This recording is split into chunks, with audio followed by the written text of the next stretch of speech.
આજે આપણે બનાવીશું ખાવામાં એકદમ સોફ્ટ અને સ્વાદિષ્ટ પૌવાનો નવો નાસ્તો.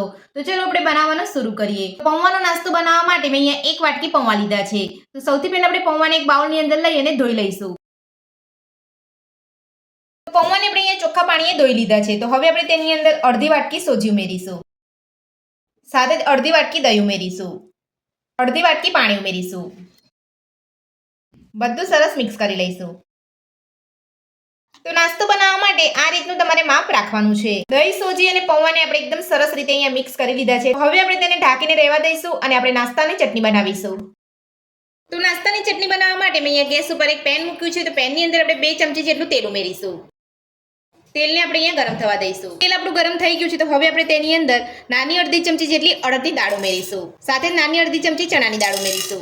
તો બંને દાળને આપણે અહીંયા થોડી સાતળી લઈશું. તો બંને દાળને આપણે અહીંયા થોડી સાતળી લીધી છે. તો હવે આપણે તેની અંદર 2 સૂકા લાલ મરચાં ઉમેરીશું. 4 લસણની કળી ઉમેરીશું. એક નાનો ટુકડો આપણે અહીંયા આદુનો ઉમેરીશું. સાથે જ મીઠા લીમડાના પાન ઉમેરીશું અને બધું સરસ સાતળી લઈશું.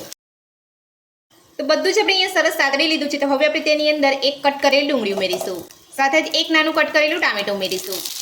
બધું જ આપણે સાતળી લઈશું. તો બધું જ અહીંયા થોડું સતળાઈ ગયું છે. તો હવે આપણે તેની અંદર 2 થી 3 ચપટી જેટલી હળદર ઉમેરીશું. સ્વાદ પ્રમાણે મીઠું ઉમેરીશું. લીલા ધાણા ઉમેરીશું. બધું સરસ મિક્સ કરી લઈશું. તો બધું જ આપણું અહીંયા સરસ સતળાઈ ગયું છે. તો હવે આપણે તેની અંદર થોડું પાણી ઉમેરીશું.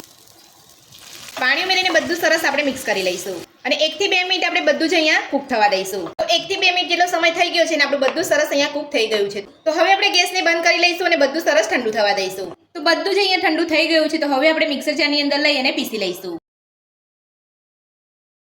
તો બધું જ આપણે અહીંયા સરસ પીસી લીધું છે. તો તમે જોઈ શકો છો આ રીતે તમારે અહીંયા ચટણીને પીસવાની છે. તો નાસ્તાની ચટણી બનીને આપણી તૈયાર છે. તો હવે આપણે ચટણીને એક બાઉલની અંદર કાઢી લઈશું. તો બધી જ ચટણીને આપણે એક બાઉલની અંદર કાઢી લીધી છે. તો હવે આપણે ચટણીનો વઘાર કરીશું. તો ચટણીનો વઘાર તૈયાર કરવા માટે આપણે એક વઘારિયાની અંદર 1 ચમચી તેલ ઉમેરીશું.